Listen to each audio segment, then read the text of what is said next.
Assalamualaikum warahmatullahi wabarakatuh. Saya Arahman Sayuti, calon guru penggerak pada program pendidikan guru penggerak Angkatan 7 Kota Palembang.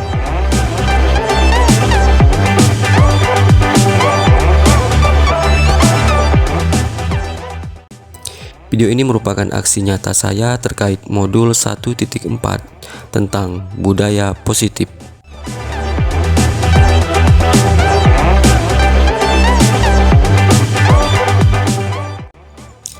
Salah satu tanggung jawab seorang guru adalah bagaimana menciptakan suatu lingkungan positif yang terdiri dari warga sekolah yang saling mendukung, saling belajar, saling bekerja sama sehingga tercipta kebiasaan-kebiasaan baik.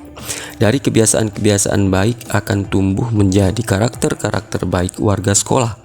Dan pada akhirnya karakter-karakter dari kebiasaan-kebiasaan baik akan membentuk sebuah budaya positif. Dari beberapa konsep inti budaya positif, saya memilih konsep disiplin positif yang merupakan unsur utama dalam terwujudnya budaya positif yang dicita-citakan. Kata disiplin bisa dihubungkan dengan tata tertib, teratur, dan kepatuhan pada peraturan.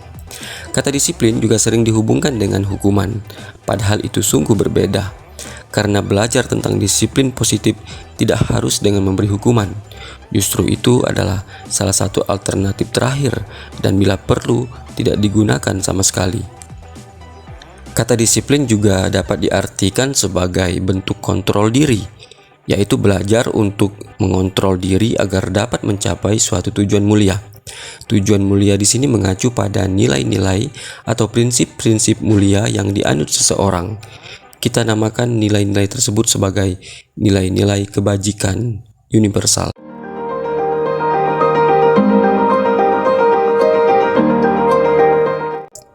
Ki Hajar Dewantara berkata, di mana ada kemerdekaan, disitulah harus ada disiplin yang kuat. Sungguh pun disiplin itu bersifat self-disiplin, yaitu kita sendiri yang mewajibkan kita dengan sekeras-kerasnya, tetapi itu sama saja. Sebab jikalau kita tidak cakap melakukan self-disiplin, wajiblah penguasa lain mendisiplinkan diri kita. Dan peraturan demikian itulah harus ada di dalam suasana yang merdeka. Di situ Ki Hajar menyatakan bahwa untuk mencapai kemerdekaan atau dalam konteks pendidikan kita saat ini, untuk menciptakan murid yang merdeka, syarat utamanya adalah harus ada disiplin yang kuat. Disiplin yang dimaksud adalah disiplin diri yang memiliki motivasi internal.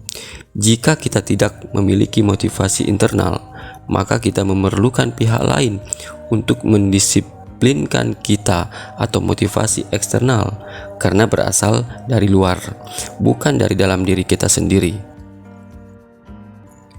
Dalam budaya kita, makna kata disiplin dimaknai menjadi sesuatu yang dilakukan seseorang pada orang lain untuk mendapatkan kepatuhan.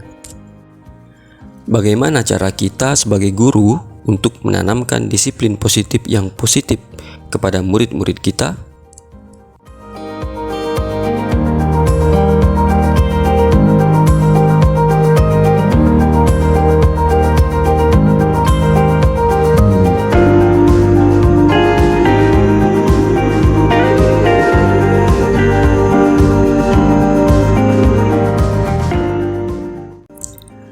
Datang tepat waktu untuk menumbuhkan kembali budaya 5S merupakan salah satu cara menanamkan disiplin positif di sekolah.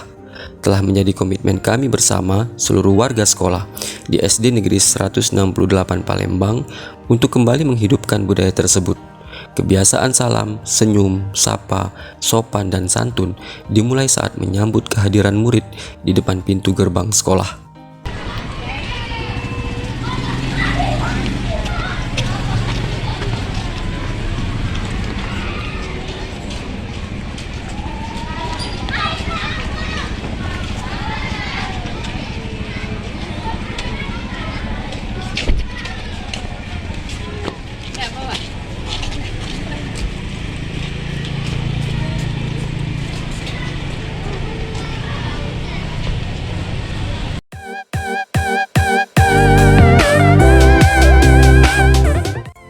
Sebagai pendidik, tujuan kita adalah menciptakan anak-anak yang memiliki disiplin diri sehingga mereka bisa berperilaku dengan mengacu pada nilai-nilai kebajikan universal dan memiliki motivasi intrinsik, bukan ekstrinsik.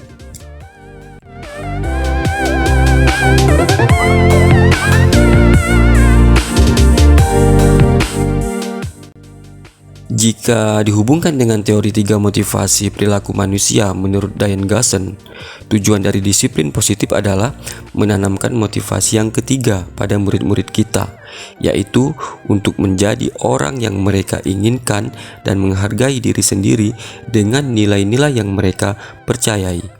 Ketika murid-murid kita memiliki motivasi tersebut, mereka telah memiliki motivasi intrinsik yang berdampak jangka panjang, motivasi yang tidak akan terpengaruh pada adanya hukuman atau hadiah. Mereka akan tetap berperilaku baik dan berlandaskan nilai-nilai kebajikan karena mereka ingin menjadi orang yang menjunjung tinggi nilai-nilai yang mereka hargai atau mencapai suatu tujuan mulia.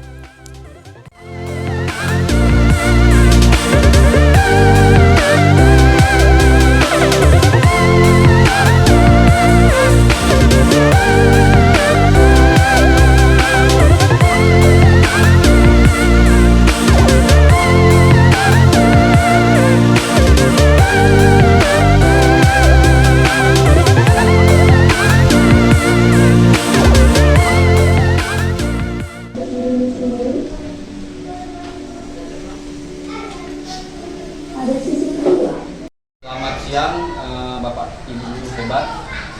Puji syukur kita panjatkan kehadiran Allah karena berkat rahmatnya kita masih diberi kesempatan masih dapat beraktivitas pada hari ini di tengah kesibukan Bapak Ibu semua dalam menyelesaikan nilai untuk laporan hasil belajar siswa ya. Saya mengucapkan terima kasih karena Bapak Ibu semua telah meluangkan waktu, mau meluangkan waktu untuk kegiatan kita pada hari ini. Di sini perlu saya ingatkan Bapak Ibu, saya bukan sebagai narasumber ataupun bukan sebagai pemateri ataupun tutor. Di sini kita hanya berbagi ataupun sharing Bapak Ibu ya, berbagi pengalaman di dalam komunitas kita ini, komunitas SD Negeri 168 Palembang. Saya akan berbagi tentang pemahaman ataupun pengalaman pembelajaran tentang modul budaya positif ini.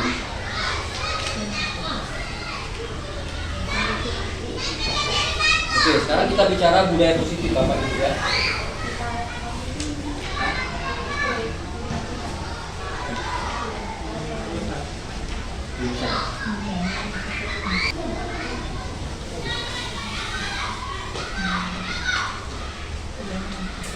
Oke,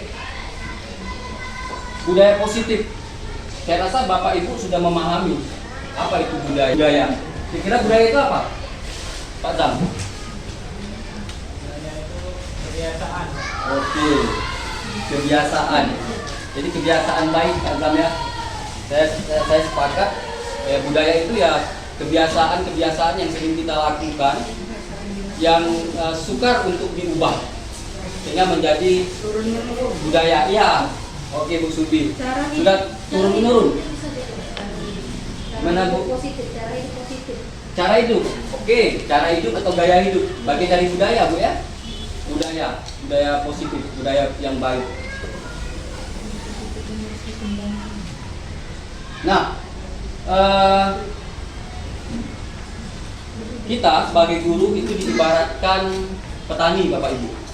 Diibaratkan petani yang memiliki peran penting untuk tumbuhnya tanaman yang ditanam. Maka kita harus memastikan kalau tanah untuk tempat tumbuhnya tanaman itu adalah tanah yang cocok untuk ditanami sesuai dengan pemikiran filosofi Ki Hajar Dewantara, Bapak pendidikan kita. Beliau mengatakan kita ambil contoh perbandingannya dengan hidup tumbuh-tumbuhan seorang petani. Dalam hakikatnya sama kewajibannya dengan seorang pendidik. Yang menanam padi misalnya hanya dapat menuntun tumbuhnya padi, ia dapat memperbaiki kondisi tanah, memelihara tanaman padi, memberi pupuk dan air, membasmi ulat-ulat atau jamur-jamur yang mengganggu hidup tanaman padi dan lain sebagainya. Jadi si petani itu nggak bisa merubah kodratnya padi. Dia nggak bisa menginginkan padi itu, dia tanam padi tumbuhnya menjadi jagung, nggak bisa. Begitu pun sebaliknya, seperti itu. Sehingga dengan demikian salah satu tanggung jawab seorang guru adalah bagaimana kita menciptakan suasana lingkungan positif. Ya, jadi ibaratnya gini, sekolah itu diibaratkan tanah untuk bercocok tanam,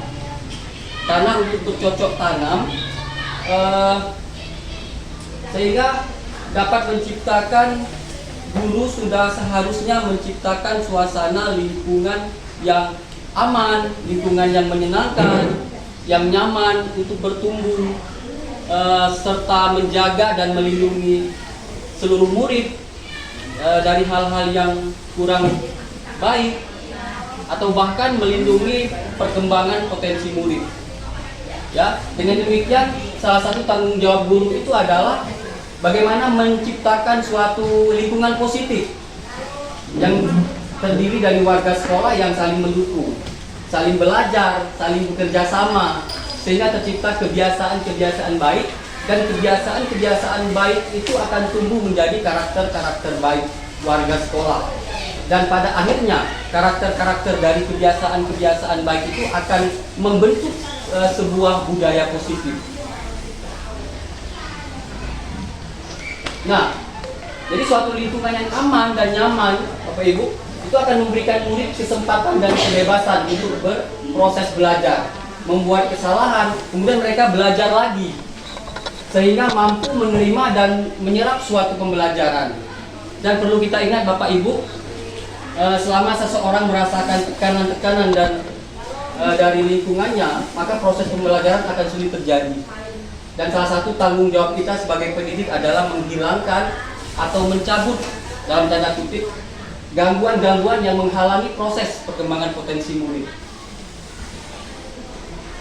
Nah, bicara belajar budaya positif itu kita mengenal konsep-konsep inti dalam budaya positif. Yang pertama adalah disiplin positif, kemudian teori kontrol, kemudian posisi kontrol guru, kebutuhan dasar manusia, keyakinan kelas, dan terakhir adalah segitiga restitusi. Nah, jadi inilah konsep-konsep inti dari budaya positif yang kami pelajari, dan saat ini saya akan berbagi kepada rekan-rekan guru. Oke, kita awali dari disiplin positif. Nah, mendengar kata disiplin, apa yang ada di benak Bapak Ibu? Atau apa yang terlintas di pikiran Bapak Ibu? Ya. Teratur, oke. Melaksanakan sesuai dengan porsinya masing-masing. Oke. Kak Azam? Menurut Pak Azam gimana? Apa yang terlintas di pikiran Pak Azam mendengar kata disiplin?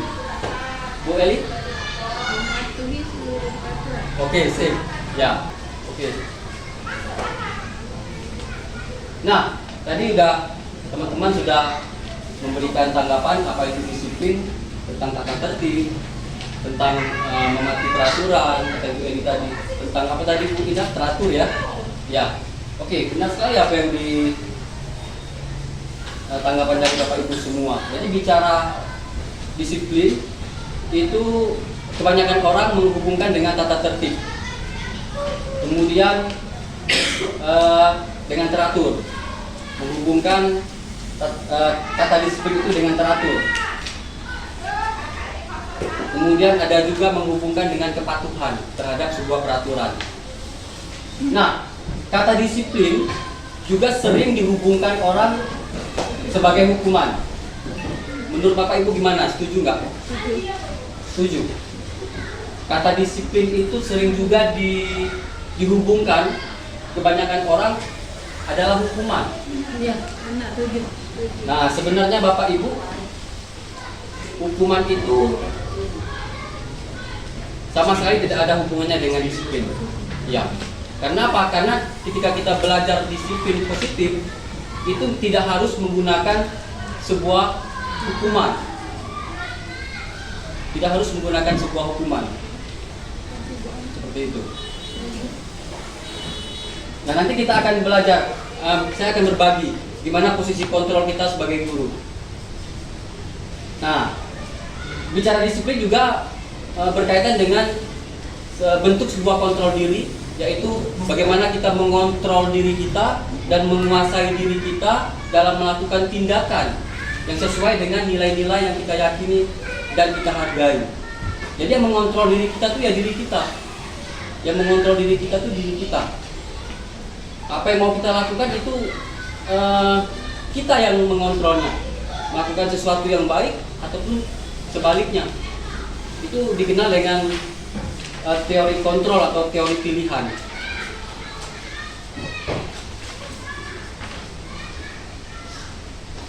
Nah, Ki Hajar berkata, di mana ada kemerdekaan, disitulah harus ada disiplin yang kuat. Sungguh pun disiplin itu bersifat self disiplin atau disiplin diri, yaitu kita sendiri yang mewajibkan kita dengan sekeras-kerasnya. Tetapi itu sama saja, sebab jikalau kita tidak cakap melakukan self disiplin, wajiblah penguasa lain yang mendisiplinkan kita. Dan peraturan demikian itulah harus ada di dalam suasana yang merdeka. Nah, di situ Ki Hajar menyatakan bahwa untuk mencapai kemerdekaan atau dalam konteks pendidikan kita pada saat ini, ya, untuk menciptakan murid yang merdeka, syarat utamanya adalah disiplin yang kuat. Disiplin yang dimaksud adalah disiplin diri yang memiliki motivasi internal yang berasal dari dalam diri kita, bukan motivasi eksternal yang dipengaruhi oleh pihak luar. Seperti itu.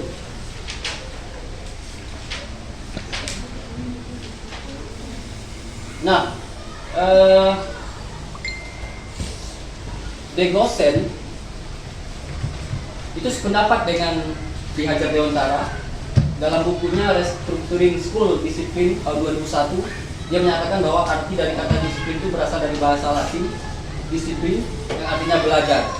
Kata disiplin juga berasal dari akar kata yang sama dengan disciple atau murid atau pengikut. Jadi untuk menjadi murid atau pengikut itu seseorang harus paham mengapa dia mengikuti suatu aliran atau suatu ajaran yang diikutinya, sehingga timbul motivasi dari dalam dirinya. Mengapa dia mau mengikuti suatu aliran atau suatu ajaran?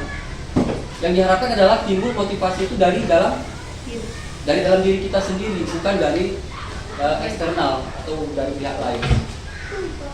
Nah, sehingga terbangun motivasi intrinsik. Nah, bicara motivasi, menurut Dian Gosen ada 3 motivasi perilaku manusia, ya. Yang pertama, untuk menghindari ketidaknyamanan atau hukuman. Jika seseorang memiliki motivasi yang nomor 1 ini merupakan, kalau menurut Diana Gosen, motivasi yang paling bawah, urutannya yang paling bawah. Karena apa? Karena seseorang akan bertanya, kalau saya tidak melakukan sesuatu, apa yang akan terjadi pada diri saya? Artinya dia akan melakukan sesuatu karena dia takut dihukum. Jadi timbul pertanyaan, kalau saya tidak melakukannya, apa yang terjadi pada diri saya? Ya, dia hanya melakukan sesuatu karena takut dihukum. Seperti itu. Yang nomor 2, motivasi untuk mendapatkan imbalan atau penghargaan dari orang lain. Nah, ini mungkin sering kita lakukan, termasuk saya juga. Seperti reward, memberikan hadiah-hadiah itu. Jadi kalau menurut Jane Gosen ini merupakan motivasi yang bukannya tidak baik, tapi tidak seharusnya dilakukan. Seperti itu. Karena apa? Karena jika seseorang memiliki motivasi yang nomor 2 itu untuk mendapatkan imbalan atau penghargaan dari orang lain, sehingga dia ketika mau bertindak, dia akan timbul pertanyaan, apa yang akan saya dapatkan? Apa yang akan saya dapatkan kalau saya melakukan sesuatu? Kalau yang tadi, apa yang akan terjadi pada diri saya kalau saya melakukan sesuatu itu? Kalau saya tidak melakukan sesuatu itu. Sehingga dia akan melakukan sesuatu itu karena dia takut dihukum. Yang kedua, timbul pertanyaan, apakah saya mendapatkan apa? Apa yang akan saya dapatkan kalau saya melakukan sesuatu? Seperti itu. Nah, yang ketiga Bapak Ibu, motivasi perilaku manusia untuk menjadi orang yang mereka inginkan dan menghargai diri sendiri dengan nilai-nilai yang mereka percaya. Nah, motivasi ini timbul pertanyaan, mau jadi apa saya? Mau jadi apa saya setelah saya melakukan sesuatu itu? Sehingga seseorang itu melakukan tindakan atau perilaku sesuai dengan nilai-nilai yang diyakininya, nilai-nilai yang diyakininya dan yang berharga bagi dirinya. Seperti itu. Ini menurut Jan Egosen, Bapak Ibu ya. Nah, jadi tujuan disiplin positif itu dari 3 motivasi perilaku manusia tadi adalah diharapkan murid itu memiliki motivasi yang nomor 3, yaitu menjadi orang yang mereka inginkan dan menghargai diri sendiri dengan nilai-nilai yang mereka percaya, sehingga mereka melakukan sesuatu itu bukan karena takut dihukum atau bukan karena aturan aja, seperti itu. Jadi memang timbul dari dalam dirinya. Contoh misal dia ketemu sampah, tanpa ada diperintah dia ambil sampah, sehingga timbul nilai-nilai yang intrinsik dari dalam dirinya tanpa ada pengaruh dari yang lain. Dia melakukan sesuatu itu bukan hanya karena ada tata tertibnya seperti ini, bukan itu, tapi memang benar-benar dari dalam dirinya. Itulah yang kita harapkan. Motivasi yang menjadi orang yang mereka inginkan dan menghargai diri sendiri dengan nilai-nilai yang mereka percaya. Oke, sampai di sini ada pertanyaan Bapak Ibu? Oke.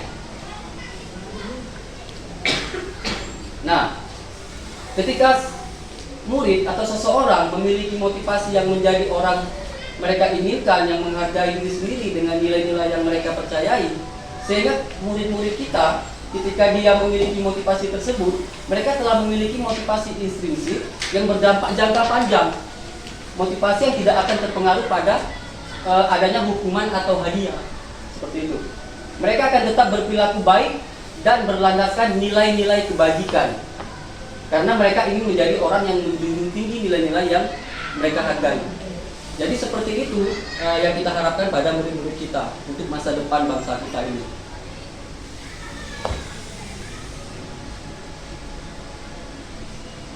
Oke, nah sekarang pertanyaannya adalah bagaimana cara kita sebagai guru untuk menanamkan disiplin positif yang positif ini kepada murid-murid kita. Ya, kita harus merubah merubah paradigma stimulus respon menjadi teori kontrol. Seperti itu. Kita harus mengontrol diri kita terhadap suatu permasalahan. Jangan tiba-tiba emosi. Saya menarik kemarin Ibu Noviani pernah cerita ada guru, siapa namanya? Ibu Reda. Ya, Ibu Reda itu setiap menangani masalah anak nggak pernah pakai marah-marah, Bu ya. Jadi saya pikir sebelum saya belajar di guru penggerak ini, ternyata sudah ada guru yang menerapkan posisi kontrol yang ini sebenarnya belum kita bahas. Jadi posisi kontrol itu ada 5. Jadi posisi kontrol yang terbaik itu adalah posisi kontrol manajer. Jadi apa yang saya kebetulan kemarin sharing sama Ibu Noviani. Ibu Noviani bercerita dulu ada guru di sini yang sangat disegani di sekolah ini ya Bu ya. Iya. Setiap ada masalah dia yang akan menyelesaikan kasus itu. Mungkin Bu Ina udah kenal juga Bu ya. Nah, dia memanggil siapa yang bermasalah, dipanggilnya, dia berbicara dengan lemah lembut. Gak ada hukuman mungkin Bu ya. Dia menyelesaikan, dia mencari solusi. Dan di situ dia bukan mencari kesalahan, tapi ingin menyelesaikan permasalahan. Memvalidasi masalahnya apa. Kemudian memperbaiki identitas. Karena seseorang ketika melakukan kesalahan, dia akan mendapatkan identitasnya menjadi identitas gagal, ya, identitas gagal. Nah, justru kegagalan itu jangan kita marahi, jangan tambah kita hati dia. Justru itu bukan menyelesaikan masalah. Maka identitas gagal tadi nggak akan bergeser menjadi kita harus meyakinkan siswa kalau kegagalan itu atau kesalahan itu bagian dari proses pembelajaran seperti itu. Nah, sebagai pendidik, tujuan kita adalah menciptakan anak-anak yang memiliki disiplin diri sehingga mereka bisa berperilaku dengan mengacu pada nilai-nilai kebajikan universal dan memiliki motivasi intrinsik, bukan ekstrinsik. Ya Pak Zam? Oke. Nah, ini yang teori kontrol tadi. Sekarang kita masuk ke teori kontrol. Ini paradigma stimulus respon. Kita bandingkan stimulus respon dengan teori kontrol. Kalau stimulus respon itu realitas atau kebutuhan kita sama, kita menganggap sama kebutuhan kita nih. Tapi kalau teori kontrol, realitas atau kebutuhan kita berbeda. Semua orang melihat hal yang sama. Kalau teori kontrol, setiap orang memiliki gambaran berbeda. Kita mencoba mengubah orang agar berpandangan sama dengan kita. Itu kalau stimulus respon. Kalau teori kontrol, kita berusaha memahami pandangan orang lain tentang dunia. Ya. Kemudian perilaku buruk dilihat sebagai suatu kesalahan. Kalau teori kontrol, semua perilaku memiliki tujuan.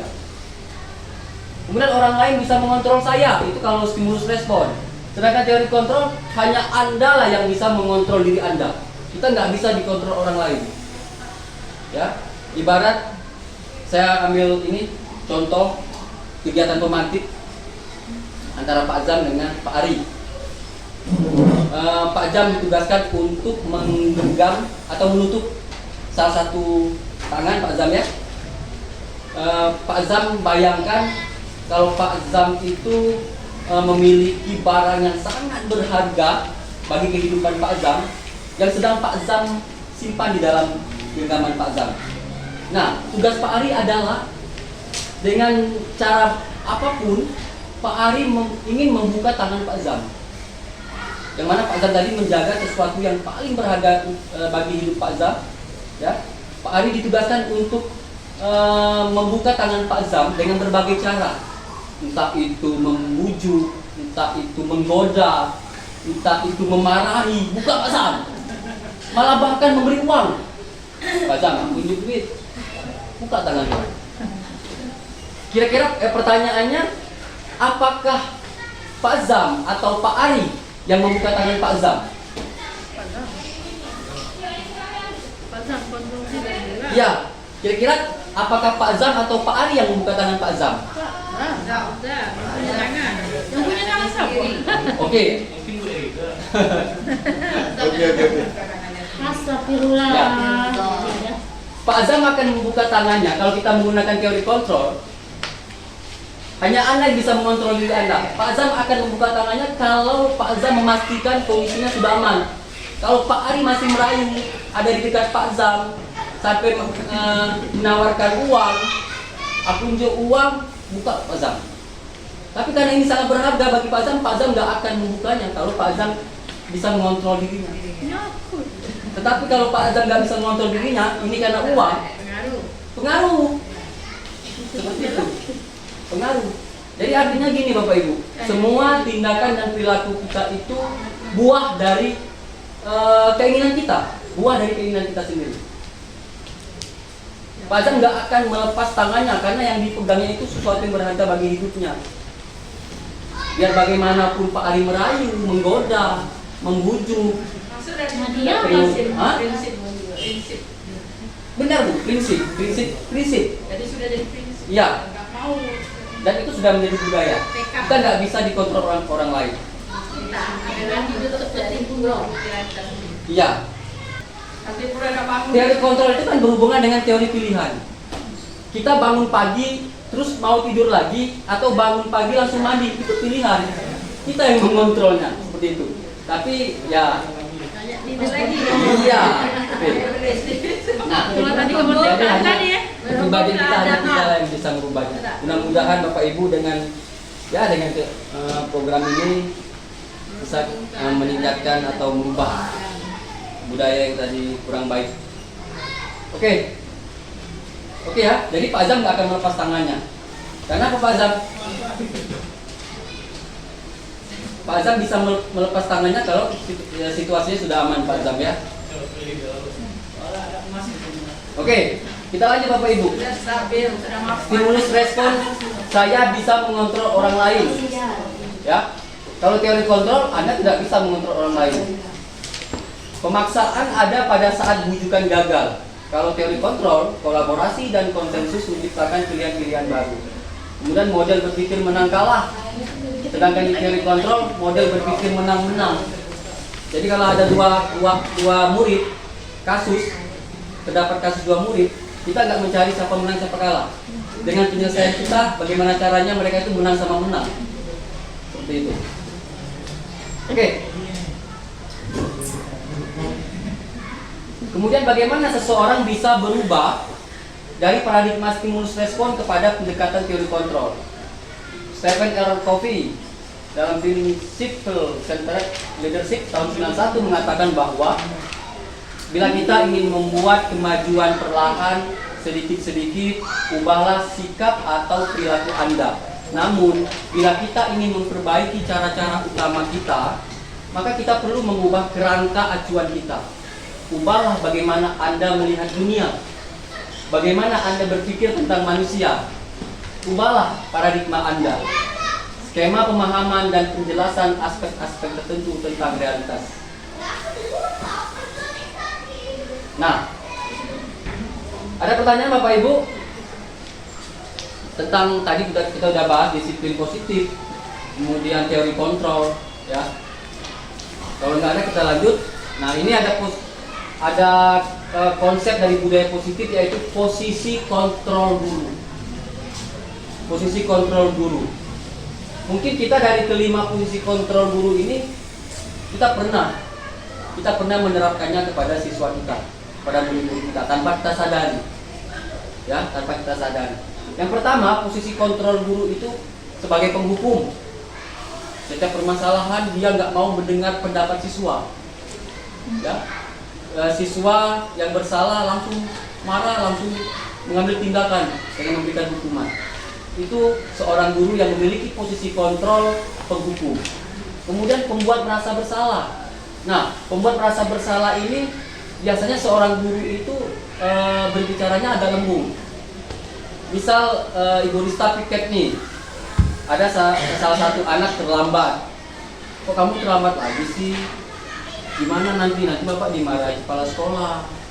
Tolong ya, besok jangan terlambat lagi. Jadi seakan-akan membuat Bu Rista pun merasa bersalah dengan kepala sekolah, dan siswa pun akan merasa bersalah juga kalau kita mengambil posisi pembuat merasa bersalah. Kemudian sebagai teman tuh kita lebih akrab, tentu nggak keras juga kita. Cuman sisi negatifnya adalah kalau kita mengambil posisi kontrol sebagai teman, siswa itu hanya taunya kita. Dengan guru lain mungkin dia nggak peduli. Ya, kalau kita mengambil posisi kontrol guru sebagai teman. Bisa jadi kebablasan, Pak. Jadi ya benar, bisa jadi kebablasan, apalagi anak-anak zaman sekarang. Ya, nggak ada batasan. Ya, itu sisi negatifnya. Kemudian sebagai posisi kontrol sebagai pemantau, dan terakhir manajer. Nah, kalau Bapak Ibu kira-kira selama ini pernah di posisi mana? Menangani suatu kasus atau permasalahan, terutama permasalahan. Kalau pemantauan tadi jangan Pak. Pemantau itu dia hanya memberikan pertanyaan-pertanyaan atau mengawasi seperti itu. Contoh misalnya dalam pembelajaran si anak ini tidur, ya cuman kok kamu tidur, kenapa tidur nak? Kamu tahu nggak konsekuensinya kalau kamu tidur? Seperti itu. Dia nggak memberi hukuman. Setelah itu ya sudah, dia hanya memantau aja. Mengarahkan saja. Iya, mengarahkan dan mengawasi. Manajer? Nah, kalau manajer inilah posisi kontrol yang paling baik, ya. Untuk lebih jelasnya, ada video yang bisa saya bagikan kepada Bapak Ibu.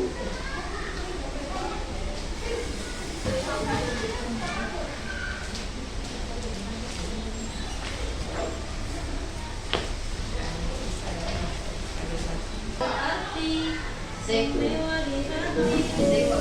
Bapak Ibu, boleh ditonton sebentar videonya untuk pembelajaran kita semua tentang 5 posisi kontrol. Disiplin positif restitusi. Salah satu program yang dikembangkan adalah 5 posisi kontrol. 5 posisi kontrol dalam restitusi adalah proses perjalanan seorang pendidik agar dapat mengenali dirinya. Pada video kali ini, kita akan membahas tentang 5 posisi kontrol yang dikembangkan oleh Diane Dawson dan contoh penerapannya. 5 posisi kontrol dulu.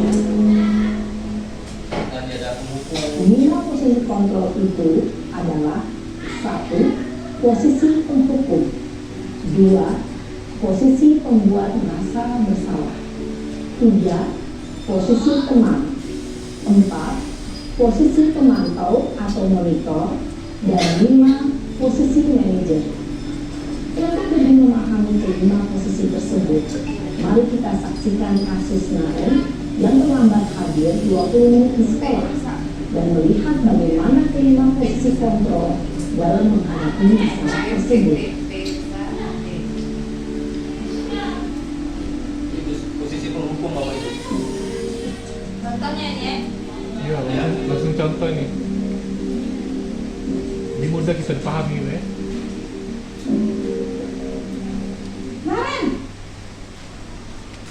sini kamu. Bapak Ibu. Selalu terlambat. Kamu deh, pasti terlambat. Maaf Bu, saya Apa? Apa coba? Alasan kamu apa lagi?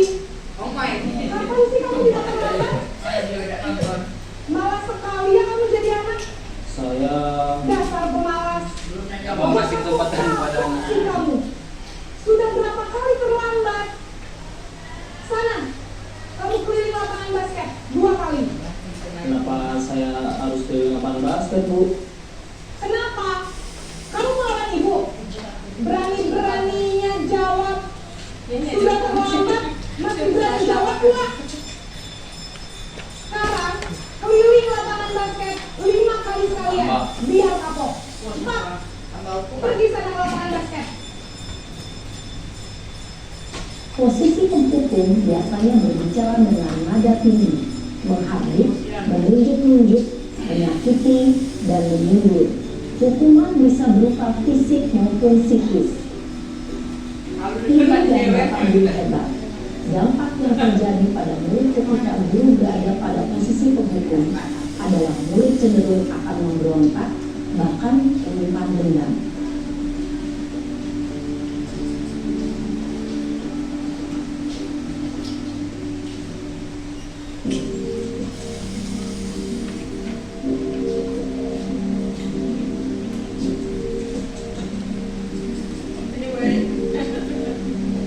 Naren,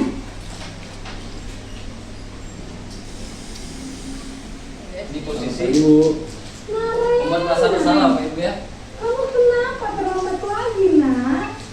Ya Tuhan, Naren. Kamu bilang ya di sini bisa ya? Kalau kamu terlambat Membuat merasa lagi, bersalah. nanti ibu yang ditegur bapak kepala sekolah, nak. Disangka ibu tidak bisa membina kamu. Duh, gimana ini?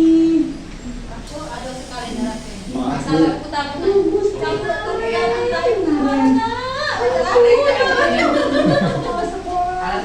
Tapi tidak kamu yang nabok masih sampai itu. Apa yang ibu absen? Kalau kamu ketahuan itu. Ibu harus apa coba? Maaf Bu. Maaf. Ya sudah, lain kali masuk bikin kamu lagi ya, nak ya. Ibu tidak akan kuat lagi kalau kamu begini terus. Bisa jatuh lagi kalau ibu sama bapak kepala sekolah. Sana cepat kelas. Maaf ya Bu. Maaf sekali. Dia merasa Posisi bersalah. membuat rasa bersalah berbicara dengan nada tenang, cenderung lembut. Namun kata-kata yang diutarakan membuat murid merasa menjadi orang yang gagal, memandang buruk dirinya sendiri, merasa tidak berharga, dan tidak sanggup membahagiakan orang lain.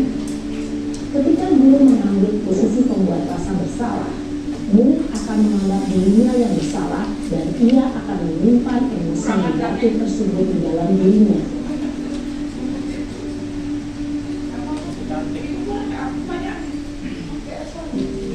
Ini sistem apa nih? Sistem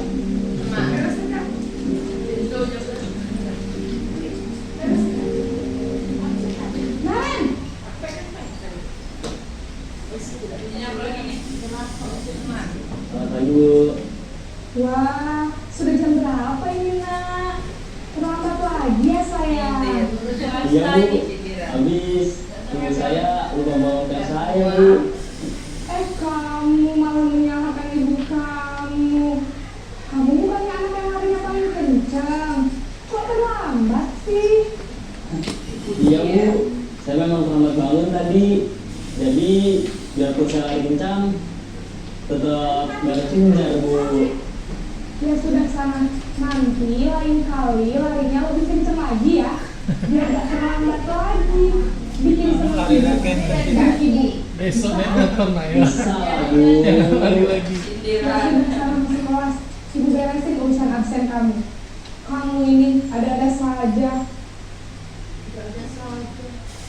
Dalam posisi teman, guru berbicara dengan nada suara ramah, akrab, cenderung bersandar juga untuk menjaga suasana tetap santai. Murid akan merasa senang, aman, dan mandiri. Identitas yang tercipta adalah identitas sukses atau berhasil. Namun, belum ingat, karena ini masih dorongan eksternal, maka ada faktor ketergantungan dari murid kepada orang tertentu. Di sini guru absennya, sehingga di lain waktu murid bisa berperilaku baik, namun hanya kepada orang-orang tertentu Ini saja. dampak negatifnya. Jadi kalau murid itu suka sama Pak Ari aja. Yang mau dengar Pak Ari seperti itu.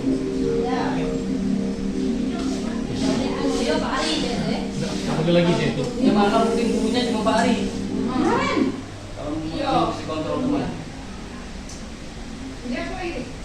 Selamat pagi Bu. Ini pemantau. Nah Ren, apa peraturan sekolah kita tentang jam berapa kita harus masuk sekolah nak? Mas sekedar mengingatkan Kita peraturannya apa, harus konsekuensinya apa. di sekolah jam 7 Bu.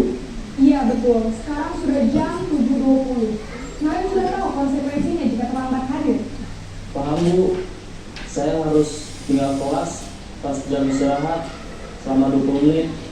Iya benar, konsekuensinya demikian.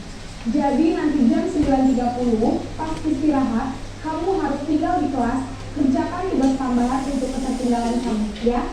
Baik Bu. Posisi pemantau mengandalkan penghitungan atau data untuk mengontrol murid. Guru mengarahkan murid berdasarkan peraturan dan konsekuensi. Seorang pemantau menunjukkan bahasa tubuh dan ekspresi wajah yang datar dan cenderung formal.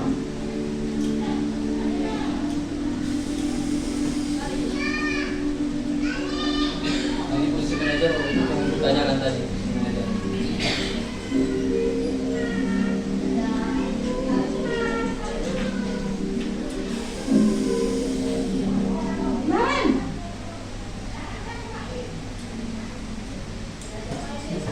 Selamat pagi Bu.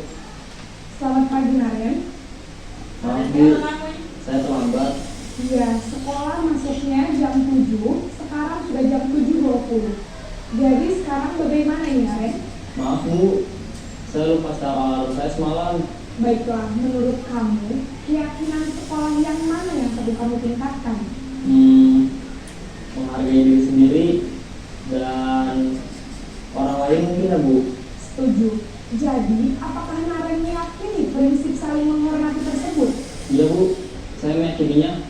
Apakah Naren bersedia memperbaiki masalah keterlambatan ini? Bersedia Bu. Bagaimana kamu akan perbaiki masalah keterlambatan ini? Saya akan coba untuk tidak lupa menyetel alarm saya Bu.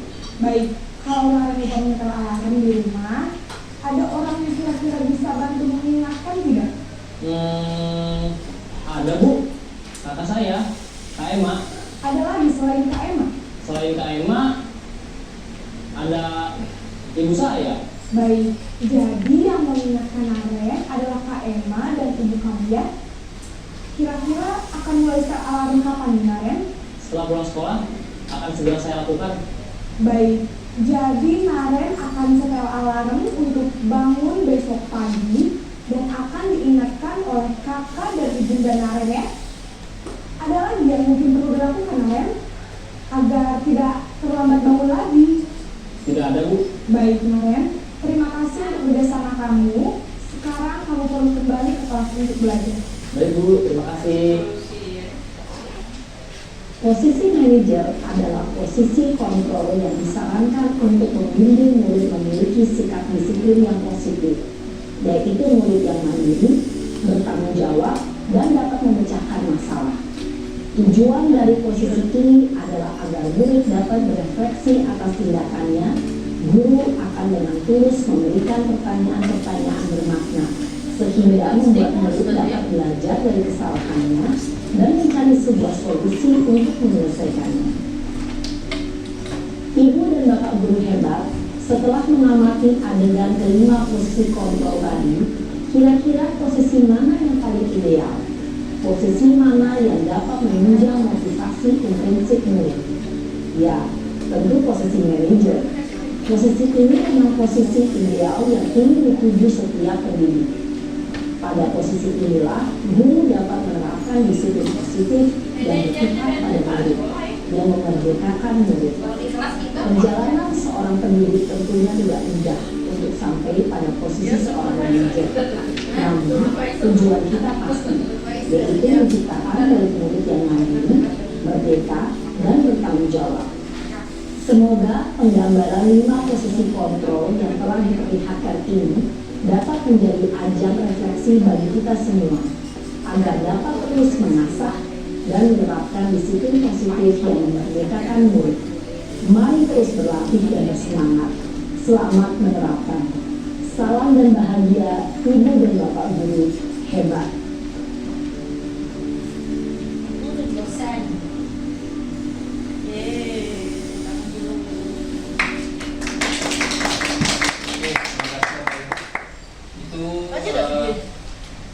Kita sudah menyaksikan tadi ya 5 posisi kontrol kita sebagai guru, bagaimana kita menyikapi ataupun menanggapi suatu permasalahan murid.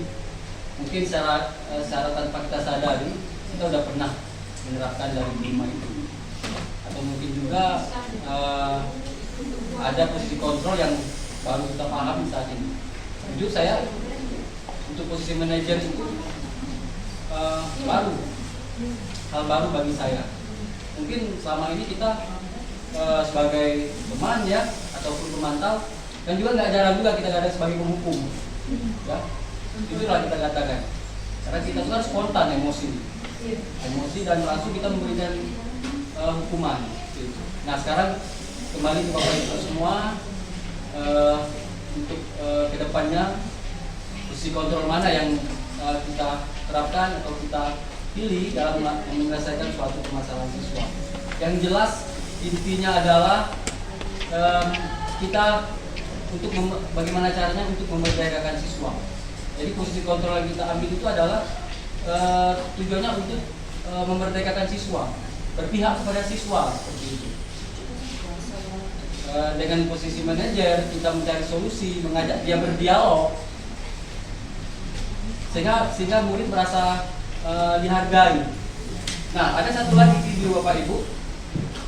Ini yang berhubungan dengan posisi kontrol manajer.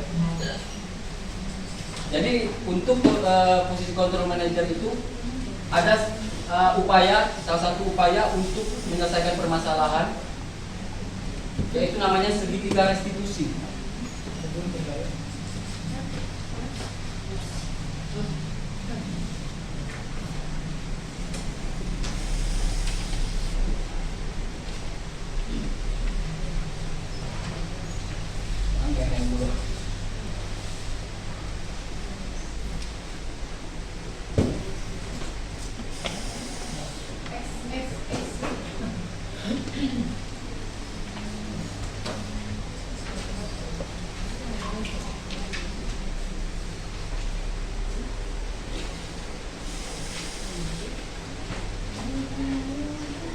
Nah, jika kita mengambil posisi kontrol sebagai manajer Bapak Ibu, ada salah satu pendekatan atau metode untuk menyelesaikan suatu permasalahan yang dinamakan dengan segitiga restitusi.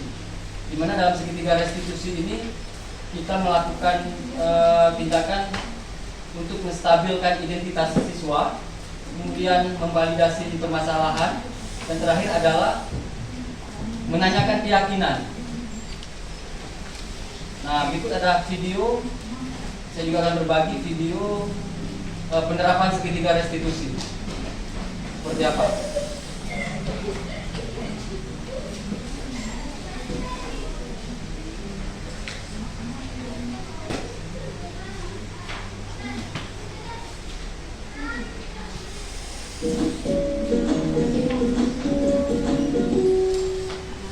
Salam dan bahagia Ibu dan Bapak guru hebat.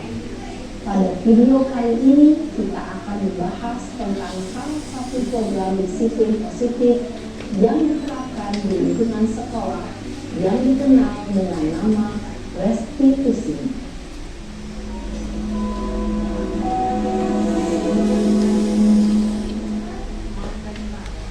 Restitusi dikembangkan oleh pakar pendidikan Diane Dawson berlandaskan pada teori kontrol Dr. William Gleason.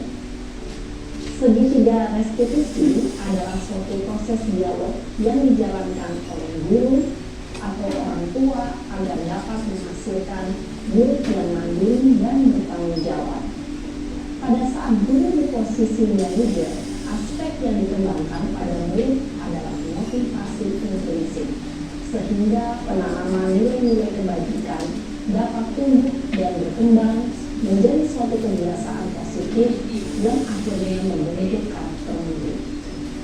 Proses dialog ini terdiri dari 3 langkah yang digambarkan pada ketiga sisi pada segitiga restitusi. Sisi pertama adalah menstabilkan identitas. Sisi yang kedua adalah validasi tindakan yang salah. Dan sisi yang ketiga adalah menanyakan keyakinan. Ibu dan Bapak Guru, berikut ini akan ditunjukkan bagaimana seorang guru berada dalam posisi manajer menggunakan penerapan segitiga restitusi.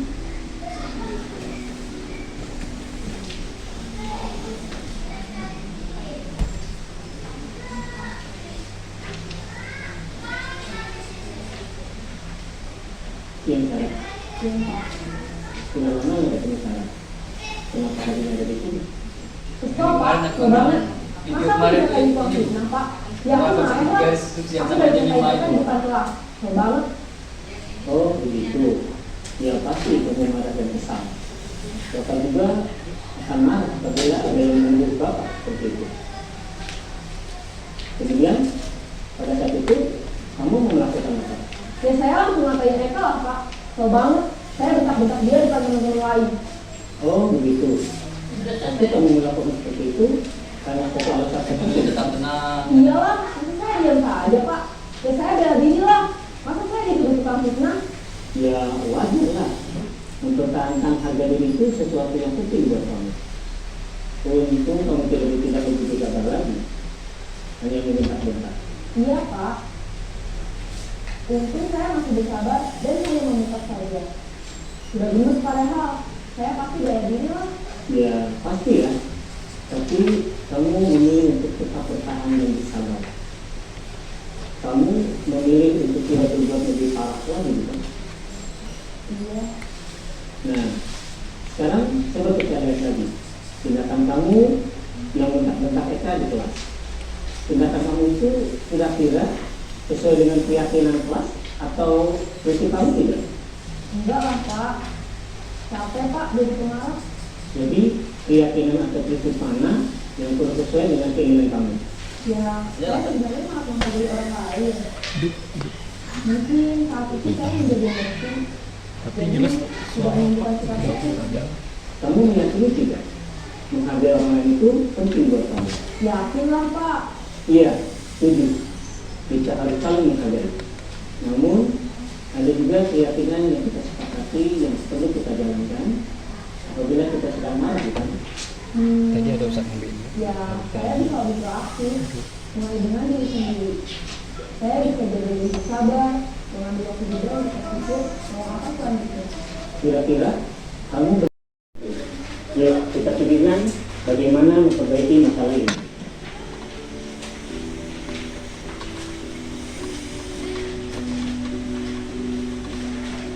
Ibu dan Bapak guru hebat. Baru saja kita menyaksikan contoh bagaimana seorang guru berada dalam posisi manajer menggunakan penerapan segitiga restitusi. Mari kita bahas satu persatu. Pada sisi pertama, menstabilkan identitas berdasarkan pada prinsip bahwa membuat kesalahan adalah bagian dari proses pembelajaran. Sisi pertama dari segitiga ini berperan, apakah saat ini kamu telah menjadi orang yang baik untuk diri sendiri? Pada sisi kedua, validasi tindakan yang salah berlandaskan pada prinsip bahwa setiap perilaku berupaya memenuhi suatu kebutuhan tertentu. Guru yang telah memahami teori kontrol akan bergeser dari pemikiran stimulus respon menjadi proaktif dan mencoba untuk mengenali tujuan dari perilaku buruk, mengenali dan mengakui kebutuhan diri ini dapat memperbaiki hubungan dengan diri tersebut. Pernyataan atau pertanyaan bisa disampaikan dengan nada suara tidak menghakimi atau memojokkan, sehingga dapat mengembalikan diri pada posisi positif. 1. Kamu bisa saja bertindak lebih gegabah lagi dari ini. 2. Aku bisa melakukannya tanpa suatu alasan tertentu. 3. Kamu melakukannya karena mempertahankan sesuatu yang penting bagimu. 4. Mungkin kamu bisa mempelajari suatu perilaku baru yang lebih efektif. Bersediakah kamu mempelajarinya? Selanjutnya, kita akan simak sisi terakhir, yaitu menanyakan keyakinan. Teori kontrol menyatakan bahwa pada dasarnya kita termotivasi secara intrinsik. Pada saat perilaku yang salah telah divalidasi dan identitas sukses telah stabil, maka murid telah siap menaikkan keyakinan-keyakinannya dengan tindakan yang tidak salah, dan pemikirannya telah bergeser ingin menjadi orang yang dituju. Pertanyaan-pertanyaan ini dapat mengalihkan keyakinan-keyakinan yang dianggap buruk. 1. Sebagai keluarga atau kelas, apa yang kita yakini? 2. Nilai-nilai apa yang telah kita sepakati? 3. Seperti apa gambaran sebuah kelas yang ideal bagi kita? 4. Kamu ingin menjadi orang seperti apa?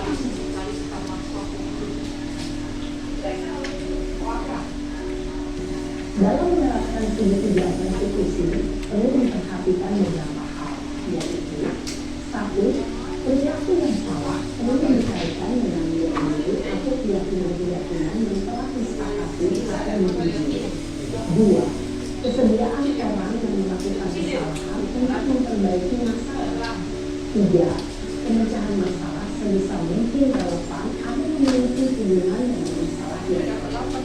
4. Usaha. Perlu adanya suatu usaha perbaikan dari pihak yang berbuat kesalahan. 5. Waktu. Perlu mendedikasikan waktu dari pihak yang berbuat kesalahan. Tanyakan kapan akan mulai dilakukan usaha untuk memperbaiki masalah. Dengan memahami struktur penerapan segitiga restitusi, diharapkan guru dapat menetapkan posisinya sebagai manajer dengan mengajukan pertanyaan-pertanyaan remaja, dan diharapkan murid menjadi kuat secara pribadi, dapat membuka wawasan murid agar dapat menyelesaikan permasalahannya sendiri, semakin percaya diri, mandiri, dan berpikir. Salam dan bahagia, guru Bapak guru hebat. Terima kasih. Tangan Bapak Ibu.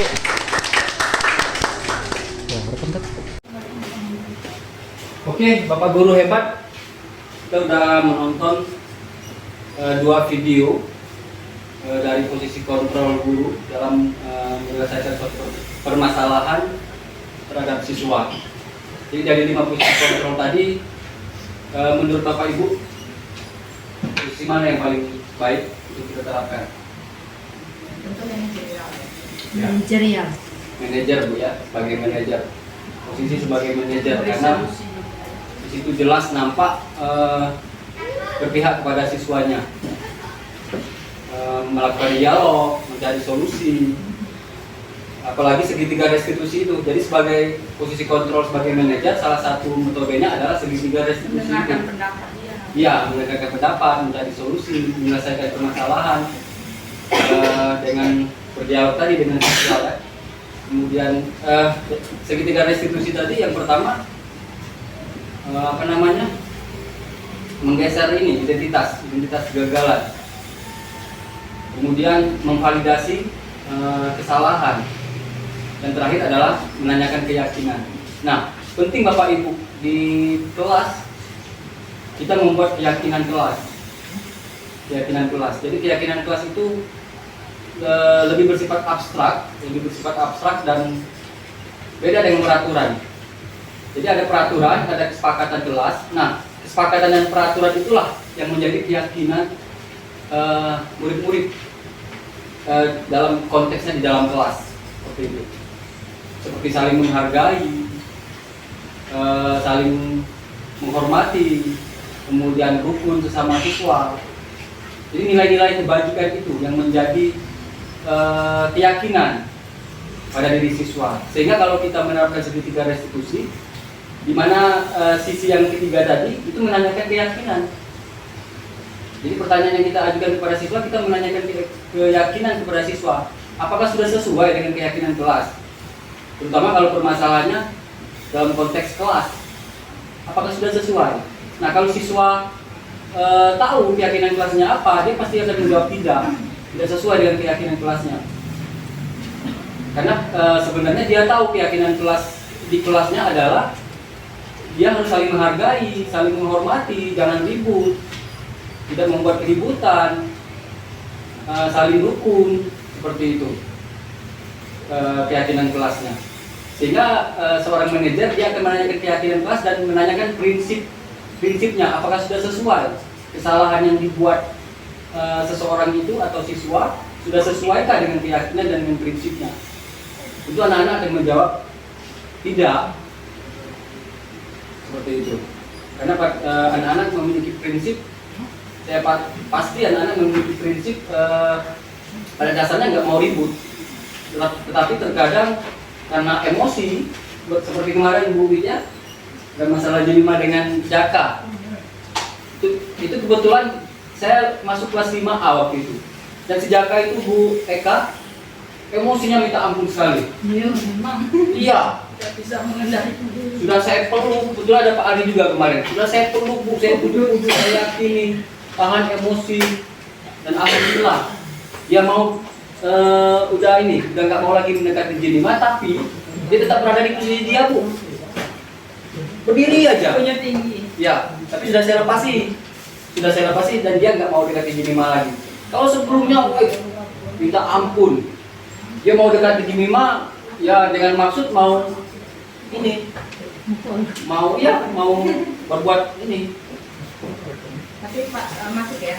Iya. Menariknya ketika menangani kasus seperti itu ya. Maksudnya saya juga belajar. Iya. Saya selalu mencoba untuk mempelajari setiap kasus yang terjadi di kelas. Apakah itu tentang apakah mereka misalnya anak-anak melanggar kesepakatan yang sudah disepakati di kelas, atau mereka karena sesuatu yang mengusik diri mereka kemudian muncul emosi negatif gitu ya. Uniknya adalah ternyata yang kadang sebenarnya kita sendiri sebagai orang dewasa itu kita kadang lupa. Nah, apa itu? Mengelola emosi. Jadi kadang tanpa kita sadari anak-anak kita, maksudnya bukan anak kita saja, maksudnya kayak anak-anak usia SD gitu ya. Anak-anak usia SD itu belum mengetahui, belum paham emosi apa yang sedang dia rasakan. Dia belum kenal ini apa, jadi ngalir aja gitu. Nah, Kemarin saya sempat kebetulan ada nonton video tentang psikologi itu dan bukan baca tulisan gitu ya. Kemarin saya juga biasanya Jaka menurut saya memang belum bisa mengelola emosinya. Anak-anak seusia itu rata-rata seperti itu. Anak-anak seusia itu rata-rata mereka belum begitu mengenal emosinya dan harus ngapain kalau muncul emosi seperti itu. Mereka hanya tahu, oh, ini aku nggak suka, aku marah. Aku akan mengekspresikan kemarahan ini, ketidaksukaan saya ini, sesuatu yang mengganggu diri saya. Karena saya punya kekuatan, saya menggunakan kekuatan. Nanti saya bisa ngomong, saya akan mengungkapkan itu dengan kata-kata kasar. Ya teman, jadi karena saya nggak lihat dari awalnya gitu kan Pak, ditenangkan itu. Dia kan stop diem gitu kan. Nah, ada satu kalimat yang menurut saya kemarin itu ternyata yang itu juga ada salah satu cara seseorang untuk mengontrol emosinya, untuk mengelola emosinya.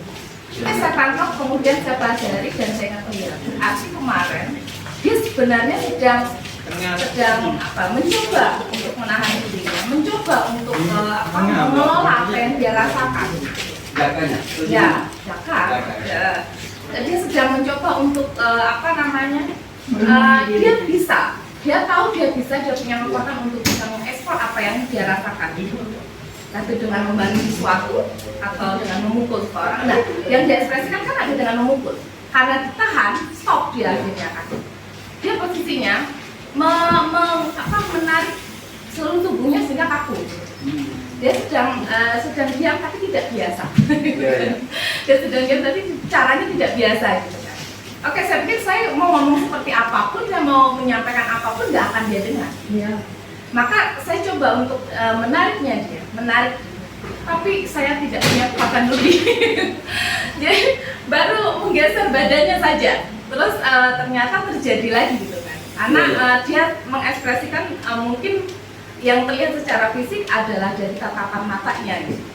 Nah, jadi masih dia sedang berusaha untuk mengontrol dia, tapi ya kadang kita sendiri kalau mengamati pikiran kita, ada sesuatu yang kita menurut kita nggak apa-apa, tapi itu maju gitu loh, dan ternyata yang maju itu adalah emosi negatifnya. Kita mau marah aja, kita mau ngomong gitu kan, ngomong dan segala macam. Akhirnya berhasil saya pindahkan dia di luar. Saya dekatkan dia dengan kursi. Nah silahkan, nanti kalau capek duduk dulu. Gitu. Nanti kalau kamu sudah tenang, ibu tahu kamu sedang marah. Ini adalah kamu emosi marahmu. Tidak apa-apa, saya bilang. Kamu harus tenang, kendurkan dulu ototmu. Gitu. Kalau kamu tetap tahan gini, kamu akan capek, aku bilang gitu kan. Itu kejadian setelah itu masih terulang. Iya, dia sempat menemui jam. Iya, jadi saya coba dia saya pikir mau ajak dia ke musola kan lebih tenang ya suasananya gitu. Tertarik tuh mungkin karena saya juga nggak punya kekuatan yang besar. Saya nggak kuat gitu menarik dia tuh, memindahkannya tuh nggak. Jadi mas saya jauhkan juga, Jan, tolong geser dulu, menjauh dari pandangan yang bisa dilihat dia kan. Teman-teman yang lain tuh juga mencoba untuk menghalangi, melerai gitu kan. Nah sampai dia di luar, saya bilang saya minta dua temannya untuk, tolong di luar temani dulu, kamu amati dulu progresnya seperti apa yang terjadi kan. Kalau misalkan takutnya, tapi untungnya gini, ketika dia di luar, dia sedang berdiri, mungkin dia sedang mencoba untuk menikir dirinya gitu kan. Akhirnya selang berapa lama, mungkin lebih dari 10 menit atau 15 menit, dia mulai duduk. Oke, saya ngamati itu dari jauh gitu kan. Karena saya sendiri juga punya prinsip ketika misalkan kita sedang emosi negatif kita itu sedang lebih besar gitu kan, kita nggak akan bisa masuk. Kita sendiri juga gitu, ketika kita lagi marah, kita lagi kesel, kita nggak akan mau dengar orang lain, kita akan tolak semua yang bisa kita itu. Menariknya gitu. Dan memang gini, selama beberapa waktu saya mengamati anak-anak kita itu akan bertindak sesuai dengan apa yang dia yakini. Kalau kita ngomong, diam, kenapa saya harus diam? Saya kan boleh ngomong, ya. Jadi mereka itu memikirkan sesuatu yang masuk akal dia. Kalau saya lapar, saya makan kan. lah. Jadi ketika misalnya kita memberikan teguran, kita memberikan peringatan, memberikan masukan kepada anak, kita harus sertakan alasannya, tujuannya. Tadi kita sudah lihat di media itu sangat sekali dan itu jelas sekali gitu kan. Dan itu muncul dari pemikiran dia, buat pemikiran dia. Ada nggak misalkan hujan gitu aja pagi kejadian gitu kan, mulai gerimis.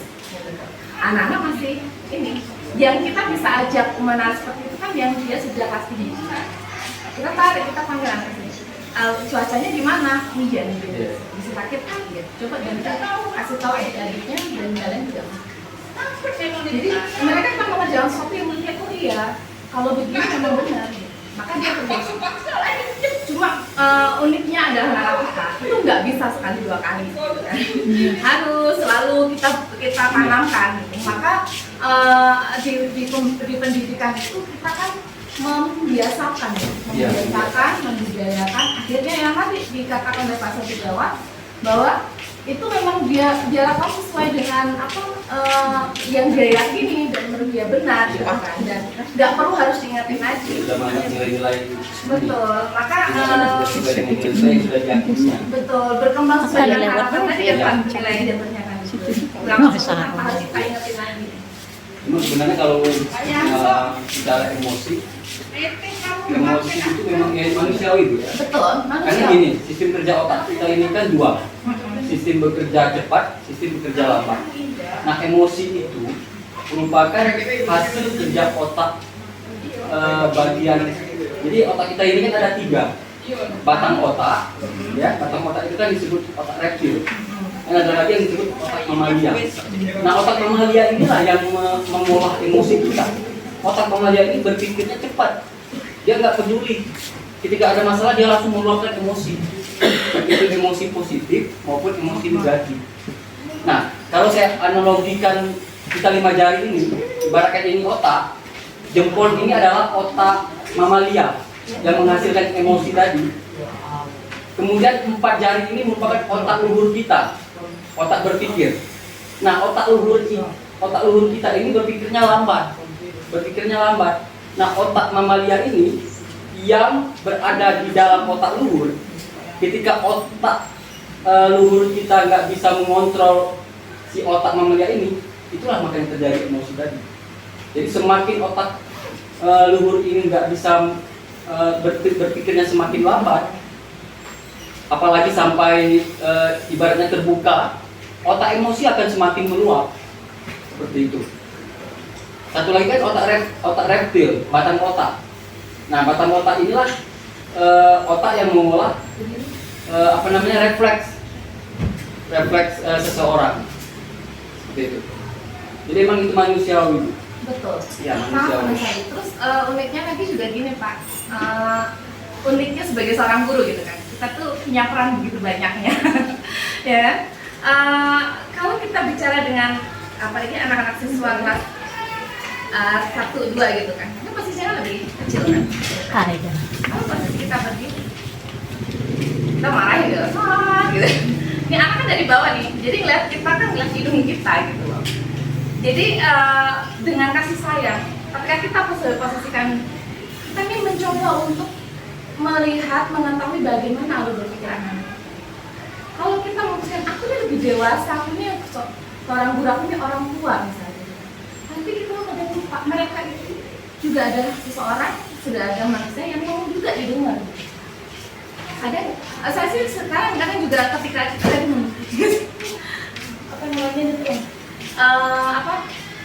menghadapi suatu misalnya kasus ada anak gitu kan, kita ini juga terbawa emosi kadang itu ya, kita juga terbawa emosi. Habis itu kita nyesel gitu kan. Kadang tuh yang kita lupa bahwa kita boleh kok duduknya itu serata dengan mereka. Dalam artian di sini kita tuh mencoba untuk masuk ke dalam dirinya, apa sih sebenarnya alur berpikir dia, sehingga kita lebih mudah untuk masuk ke dalam dirinya, untuk ngobrol, untuk berdialog, membuat mereka itu bahwa melakukan sesuatu kesalahan itu wajar, bukan akhir dunia gitu kan. Ya tadi ada proses dia pertama merasa gagal, kemudian kita perbaiki supaya dia mengerti bahwa ini tuh bisa diperbaiki loh kan, saya juga bisa lebih baik dari yang tadi. Maka di sini yang paling sering diomongin adalah memanusiakan Manusia.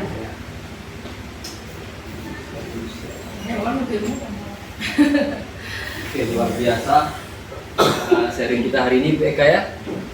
Oke, baik Bapak Ibu.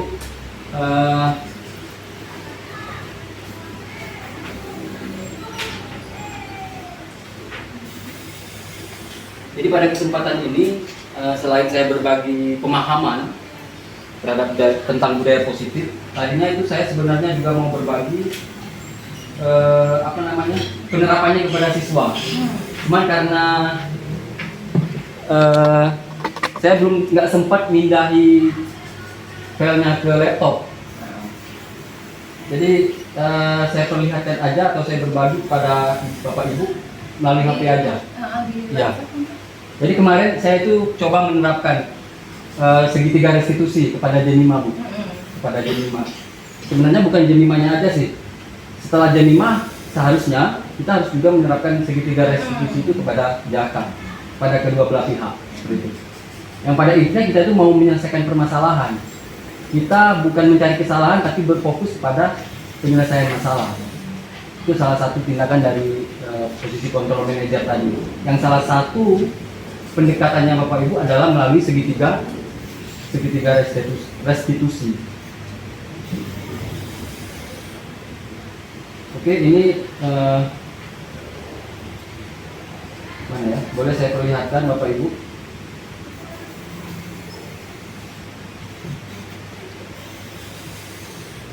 Ketika penerapan saya mencoba segitiga restitusi, jujur hal yang baru bagi saya.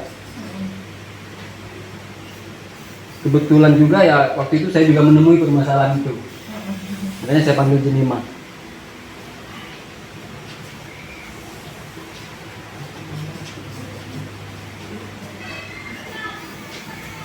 Walaupun dia sempat bingung juga Bu ketika saya menanyakan keyakinan kelas. Iya kan? Iya. Karena istilah Bingung keyakinan dia. kelas kan kita masih Keyakinan kelas itu sama dengan peraturan kelas. iya.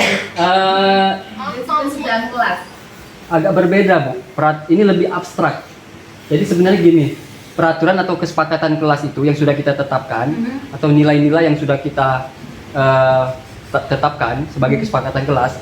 Nah, kesepakatan kelas itulah yang menjadi keyakinan. Memang benar-benar diyakini. Seperti itu.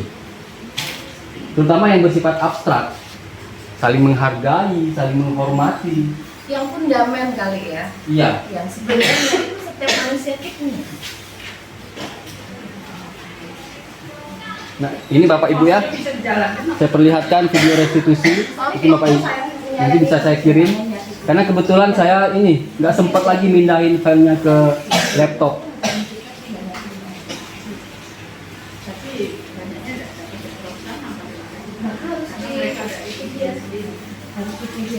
Kita kenalkan, kita contoh. Kemudian budaya positif kita seperti menyambut siswa itu Bu ya.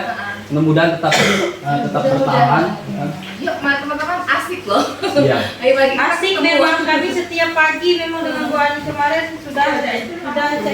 Iya. Iya, iya. Pas 13 pas kemarin kita Tapi memang bukan tugas guru piket itu. Jadi maksudnya guru piket di situ nggak harus guru piket ya? Guru piket dia Heeh. masuk ke ini ruang guru ini terus mengawasi tiap kelas ya. Nah guru-guru yang lain yang datang buat anak. Iya, berarti nggak harus bukan guru piket. Ya. Kalau menurut saya Bu ya siapa yang ini aja, siapa yang siap, siapa yang ini nggak ada kegiatan kan? Kalau nggak Boleh ada berdiri di kegiatan situ. kitanya ada kali kegiatan. Ya maksud saya kegiatan seperti piket tadi.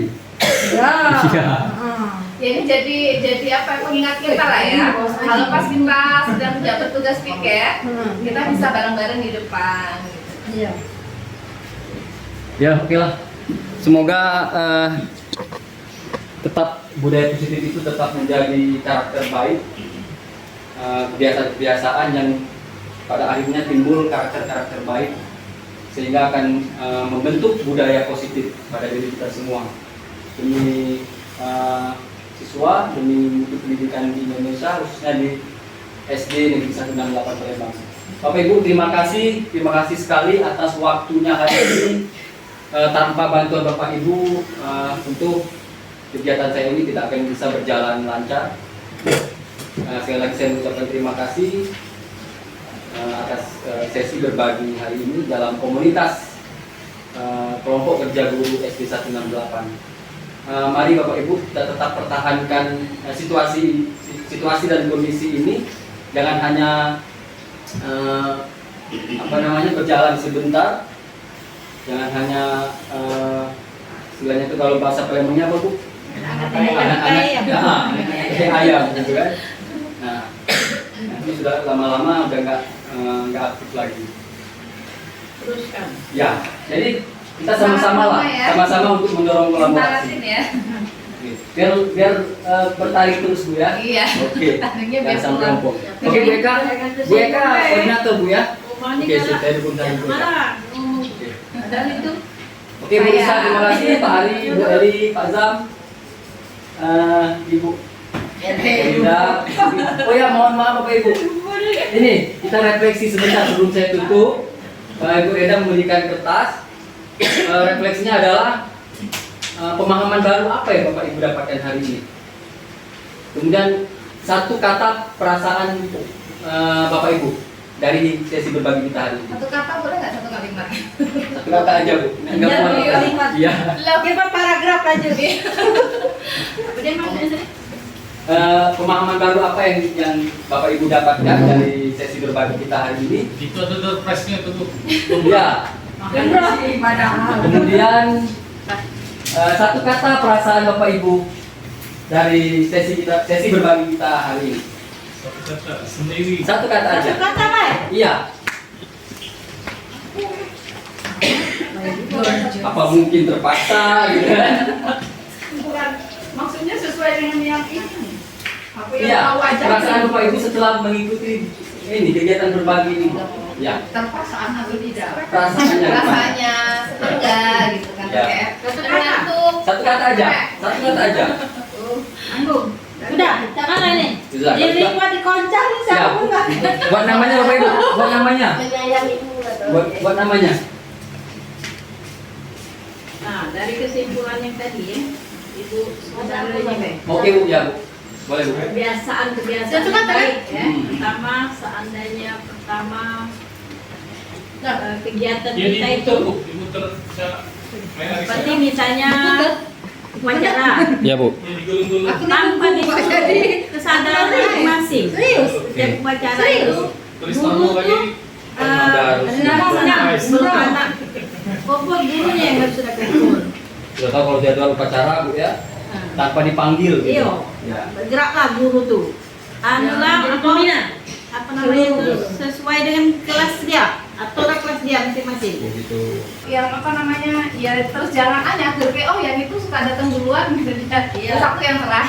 Ya, jangan itu kan. Oh, jadi sama-sama. Selagi kita hari itu bisa datang cepat, Iya, datang cepat. Enggak, dan saling bantu lah. Iya, tidak enak kan kalau kita ini anak-anak ada yang nyambut, ada umroh, jangan ajak kamu. Iya. Kayak tadi kan kenalnya cuma satu guru itu Iya, soalnya guru itu kalau rame-rame kan enak. Iya, tapi dengan Bu Ani juga sampai panjang, sampai suruh dari AIN. Iya, sampai suruh AIN itu panjang tidak dalaman. Zaman Bu Ani itu. Oke, luar biasa diskusi kita hari ini. banyak posisinya sebenarnya ya. Sesi berbagi kita hari Gua ini. melihat Oke. ya itu apa namanya anak-anak Semoga ini semua menjadi pembelajaran bagi kita semua Bapak Ibu ya. yang Untuk kedepannya lebih baik lagi. Terima kasih Bu Eli atas wejangannya. Apalagi Bu Eli nggak lama lagi di sekolah ini. Saya cuma bisa kita. Sungkem. Oke, terima kasih Bapak Ibu semua. Tutup. Assalamualaikum warahmatullahi wabarakatuh. Waalaikumsalam warahmatullahi wabarakatuh. Alhamdulillah. Ibu nasi di sebelah ya.